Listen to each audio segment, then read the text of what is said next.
할렐루야. 우리 주님의 은혜와 평안 여러분과 함께 하시기를 주님의 이름으로 축복합니다. 특별히 우리 헌신을 다짐하는 선생님들과 우리 교육국 위에 더욱더 함께 하시기를 주님의 이름으로 축복합니다. 이쯤 되면 아멘을 더 크게 하실 것 같은데 예. 무더운 여름 우리 건강 위해서 기도해 주시고요. 또 무더운 여름보다 더 뜨거운 은혜가 우리 교육국 사역에 임해 주시기를 함께 기도해 주시면 감사하겠습니다. 철수한테 교회학교 선생님이 보내는 카톡 사진 하나 좀 보여드리려고 합니다. 잘 보이실지 모르겠는데요. 선생님이 철수한테 계속 문자를 보냅니다. 보내도 대꾸가 없어요. 소풍 갔다 교회 나올래? 영화 보러 갈 거다. 교회 나올래? 심지어 당구장에서 공과 공부를 할 거야. 나올래? 대꾸가 전혀 없어요. 그러다가 그럼 교회 건너편으로 나올래? 그랬더니만 교회 건너편 나오겠대요. 그럼 한 걸음 더 나가서 교회 나올래? 교회는 절대 안 온다고 합니다. 이걸 보는 순간 옛날 저 고등학교 1학년 때 기억이 떠오르더라고요. 딱 이맘때였던 것 같습니다. 고1 여름 수련회를 가는 광고를 교회에서 했는데요. 제가 안 간다고 그랬거든요. 그때 선생님께서 갈 때까지 저희 집으로 편지를 보내셨어요. 그때는 뭐 휴대폰이 있는 것도 아니고 이메일이 있는 것도 아니었는데 거의 매일 보내셨던 것 같아요. 그래서 사실은 하나님께 죄송한 것이 아니라 선생님께 미안해서 수련을 가줬습니다. 그랬다가 제가 그 억지로 간 수련회 덕분에 지금 이 자리에서 말씀을 전하는 자가 되었거든요.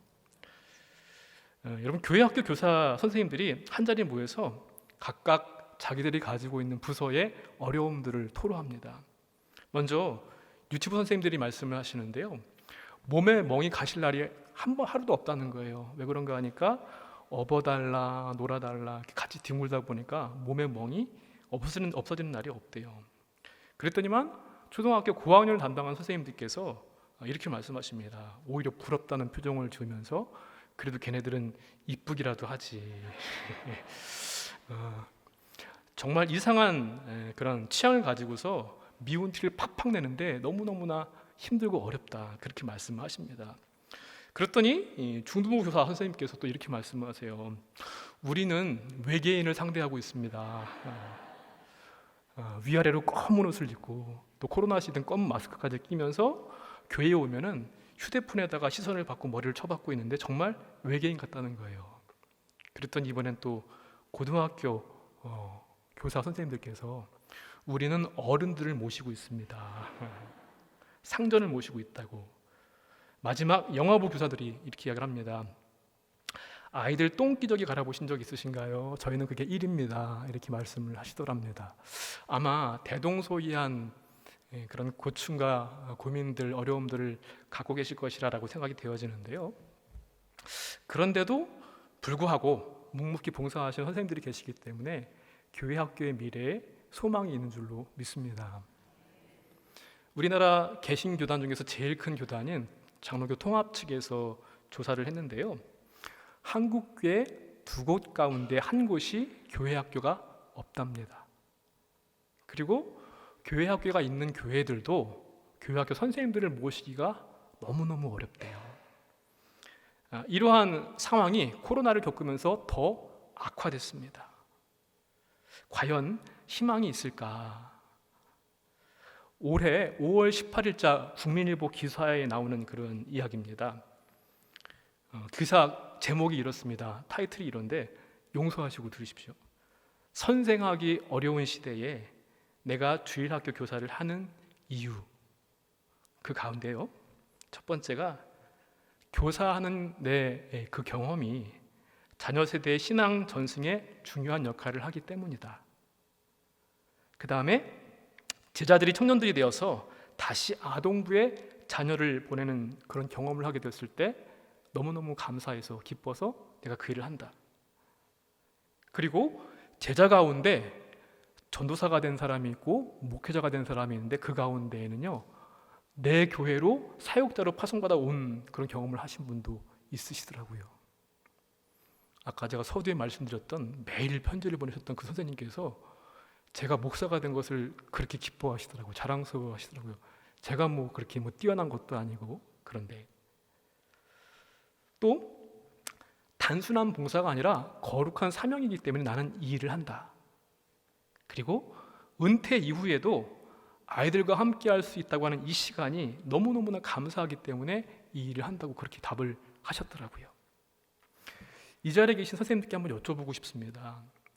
선생님들께서는 왜 교회학교 교사를 하고 계십니까? 또한 저를 포함한 우리 모든 성도님들께 한번 여쭤보고 싶습니다. 교회학교가 우리 교회의 한국교회 미래이고 다음 세대의 희망인 것을 우리가 다 인정하고 중요성도 알고 있는데, 그런데 현실은 그렇지 않습니다. 과연 이러한 때에 우리 한국교회는 어떻게 해야 하고 우리는 어떻게 해야 할까요? 부족하지만 오늘 말씀을 통하여서 이 질문의 답을 함께 찾아보기를 원하고요, 믿음의 결단과 변화가 있는 그런 시간이 되시기를 주님의 이름으로 축복합니다. 요한복음 15장의 말씀은요, 예수님께서 십자가를 지시기 전에 마지막으로 고별 설교를 하시는 긴 내용 가운데 들어있는 부분인데요, 그 가운데서도 이제 예수님께서 이 세상을 떠나시고 나면 혼자 있게 될 제자들을 향해서 주시는 교훈의 말씀입니다. 예수님과 나와의 관계, 또 성도와 성도와의 관계를 어떻게 살아갈 것인가, 그것에 대해서 말씀해 주고 계시는데요, 주님이 말씀하시는 건 그겁니다. 최고의 사랑을 가지고 최고의 사명을 감당하라는 그런 말씀을 주고 계세요. 오늘 말씀 가운데 우리가 먼저 생각해 봐야 할 믿음의 교훈은, 나는, 우리 선생님들은 택함을 받았다고 하는 사실입니다. 여러분, 어떻게 처음으로 교회학교 교사를 시작하게 되셨는지 한번 묻고 싶습니다. 예전에 신방을 갔다가 들은 이야기인데요, 젊은 집사님 부부신데 유치부 교사를 하고 계세요. 여자분들은 그런데 남자가 유치부 교사하는 것이 흔하진 않잖아요. 근데 그분들이 이야기를 하시는데, 부인 집사님께서 교사를 하시다가 임신을 하시게 되셨고 이제 출산을 앞두고 계시는 바람에 잠시 잠깐 이제 교회학교 교사를 못하게 되신 거예요. 그래서 내가 빠지니까 그 자리를 대신 남편을 밀어넣은 겁니다. 그리고 이제 아이가 어느 정도 크고 나서 다시 교사로 복귀를 하셨는데요, 그렇다고 하던 교사를 남편이 나갈 수가 없더래요. 그래서 지금까지 하고 계시다, 그런 얘기를 들었는데요,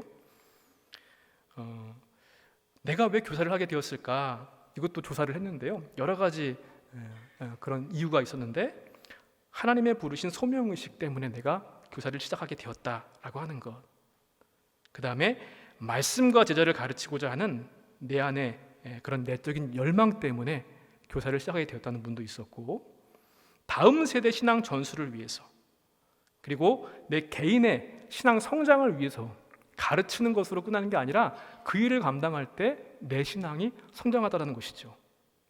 그리고 우리 교회를 생각하면서, 하나님 나라의 비전을 생각하면서 내가 교회학교 교육의 비전을 가지고 헌신하겠다, 여러 가지 일을 가지고 시작을 하셨더라고요. 이 자리에 계신 선생님들 어떻게 시작하셨을까요? 또 우리 성도님들 어떻게 처음 신앙생활을 하시게 되셨을까요?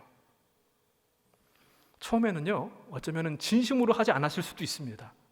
잠깐만 해달라고, 그래서 1년만 선생님이 비는 동안 비상시에만 억지로 부탁으로 빈자리를 채우기 위해서 그렇게 시작하셨을 수도 있습니다.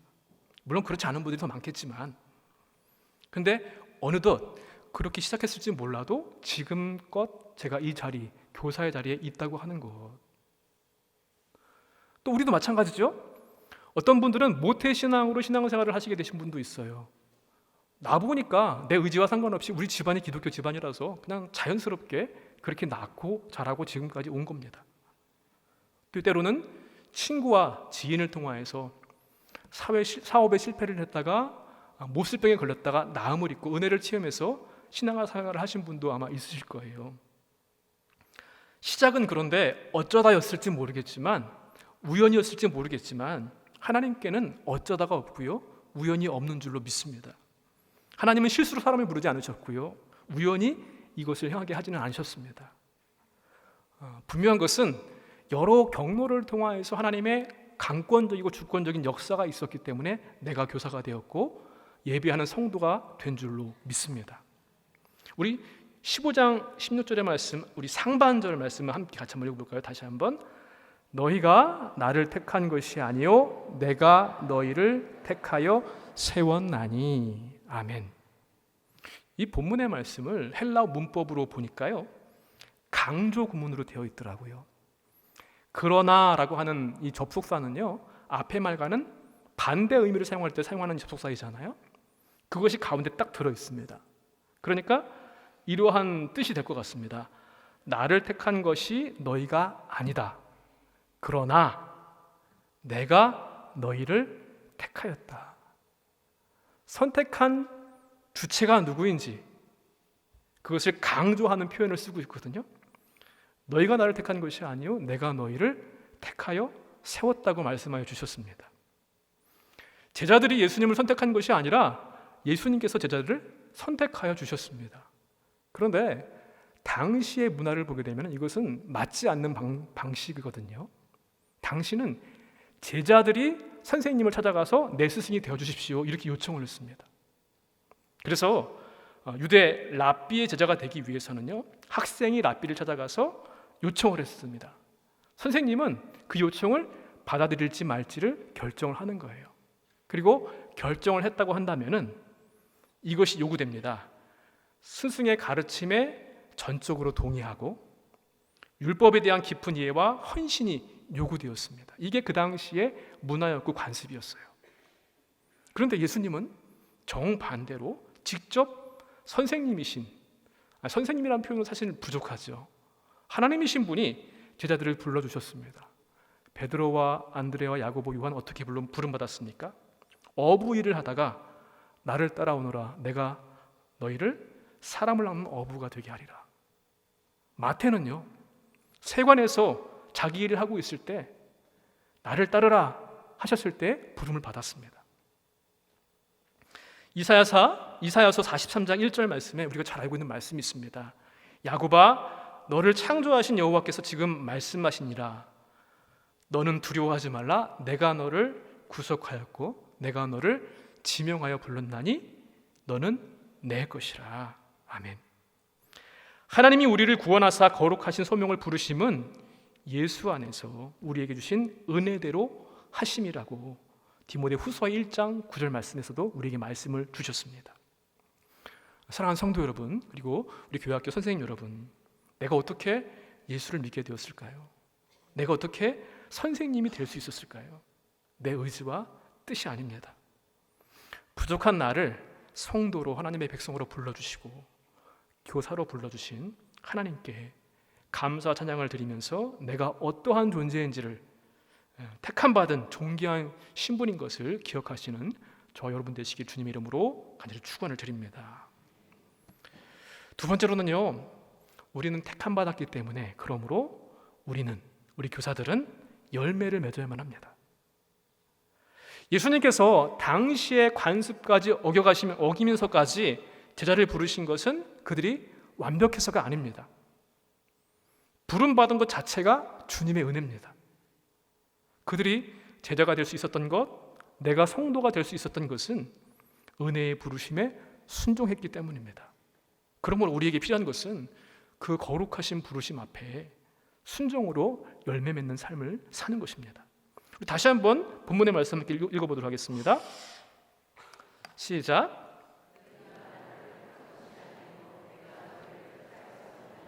이는 너희로 가서 열매를 맺게 하고 또 너희 열매가 항상 있게 하여 내 이름으로 아버지께 무엇을 구하든지 다 받게 하려 함이라. 아멘. 요한복음 15장에서 잘 아는 포도나무의 비유를 예수님께서 들려주시는데요, 예수님은 참 포도나무, 제자들은 그 나무에 붙어있는 가지이고 하나님은 포도원의 농부가 되신다고 말씀하셨습니다. 농부가 바라는 것이 있다면 무엇일까요? 아마 내 포도원에 있는 모든 나무들이 풍성한 열매를 맺는 것, 포도를 결실하는 것이 주인이 바라는 것일 겁니다.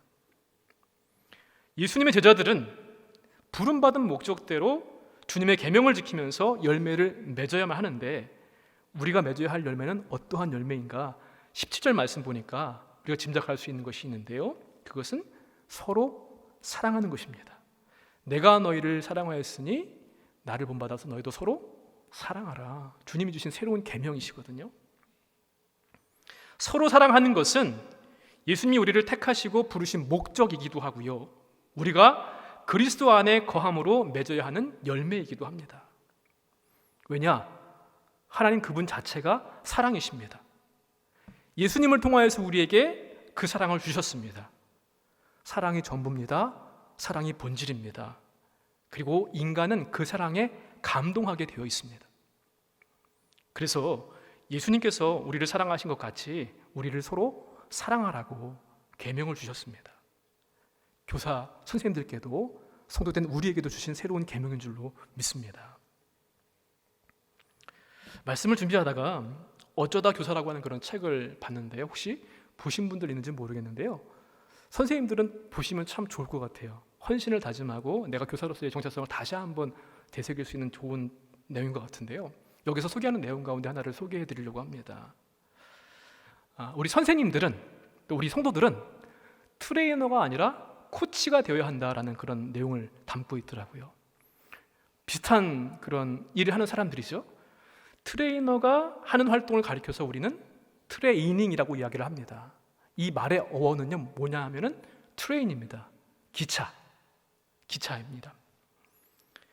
기차는 그런데 손님을 기다리지 않습니다. 손님이 기차 시간에 맞춰서 타러 가야만 합니다. 목적지도요 손님이 정하는 것이 아니라 기차가 정합니다. 그래서 주도권이 손님한테 있는 것이 아니라 기차에 있습니다.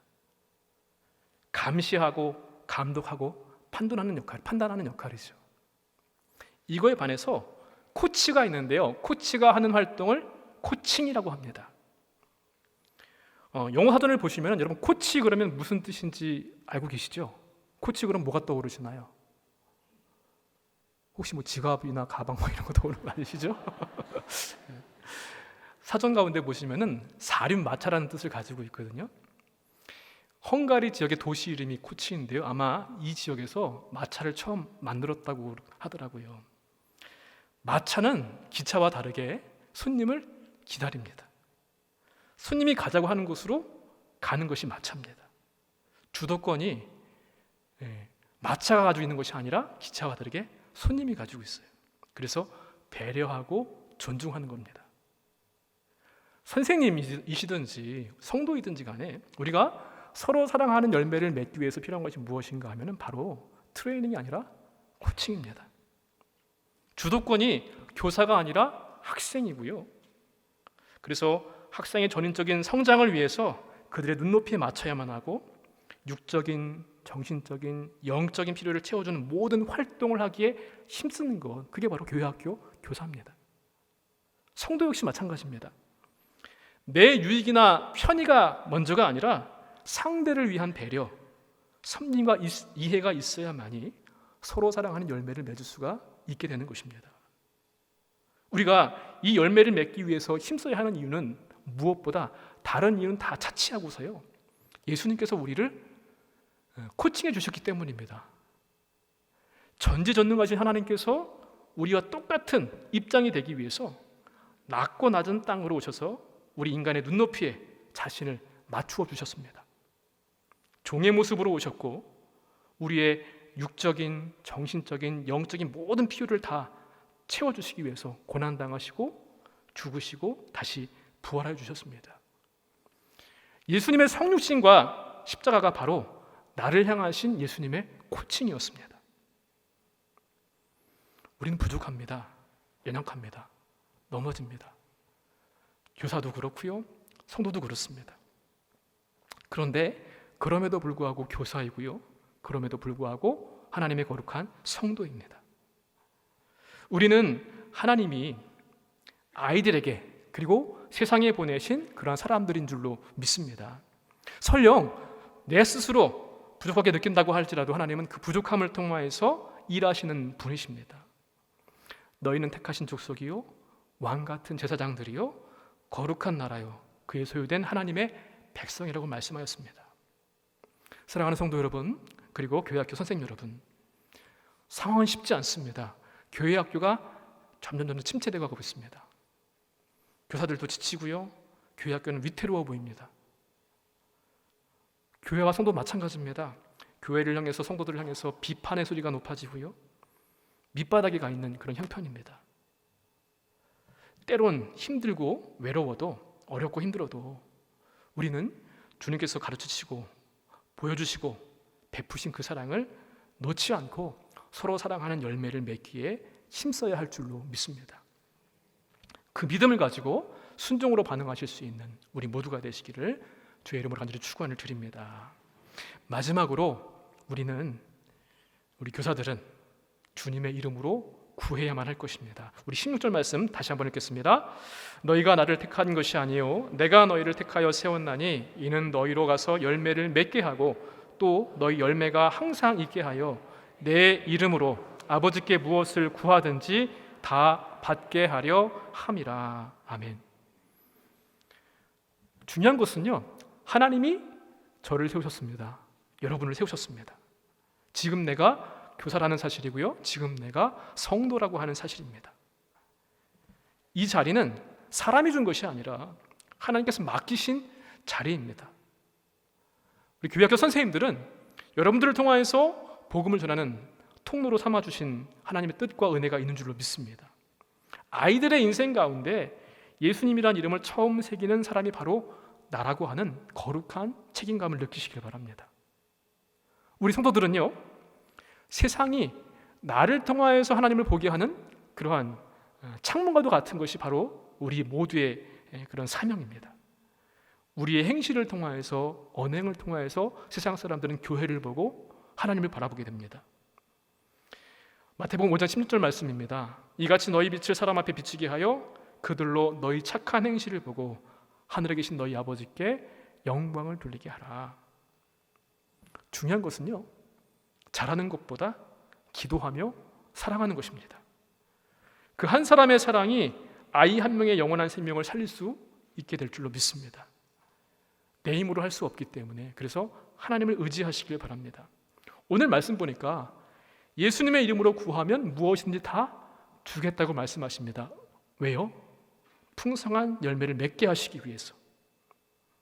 하나님께서 우리의 간구에 응답하시는 이유는 열매를 맺게 하시기 위해서입니다. 그분은 포도원 농장주이시거든요. 예수님께서 행하신 하나님의 뜻을 이루는 것을 무엇보다 기뻐하시기 때문에. 미국 보스턴의 한 보육시설 보호소에 앤이라고 하는 소녀가 있었습니다. 엄마는 먼저 돌아가셨고요, 아빠는 알코올 중독자입니다. 게다가 같이 보호소에 들어왔던 동생마저 죽게 되니까 이 앤은 너무너무나 충격을 받은 나머지 마치 미치기까지 하게 되었고요, 수시로 자살을 시도하고 또 괴성을 질러댔습니다. 결국 앤은 회복불능이다, 그래서 그런 판정을 받고 정신병동 지하 그런 독방에 수용되었습니다. 모든 치료를 다 포기하게 되었을 때 그 보호소에 있는 한 노 간호사, 로라라고 하는 간호사가 있었습니다. 이 간호사가 앤을 돌보겠다고 자청합니다. 그런데 어떠한 치료를 하는 것이 아니라 그냥 하나님의 사랑으로 친구가 되어주겠다라는 마음을 가지고 이 소녀를 돌보게 되었습니다. 매일 찾아가서 접시에다가 맛있는 과자를 가지고 가서 책을 읽어주고 기도해 주었습니다. 근데 반응이 하나도 없어요. 마치 그 아까 카톡의 그 학생처럼 듣지도 않고요, 과자를 먹지도 않고. 그러던 어느 날 보니까 가져갔던 과자 접시에 과자가 몇 개가 없어진 거예요. 조금 반응을 보이기 시작한 것이죠. 희망을 가지고 하나님 주시는 마음을 가지고 기도하면서 계속 돌보게 되었습니다.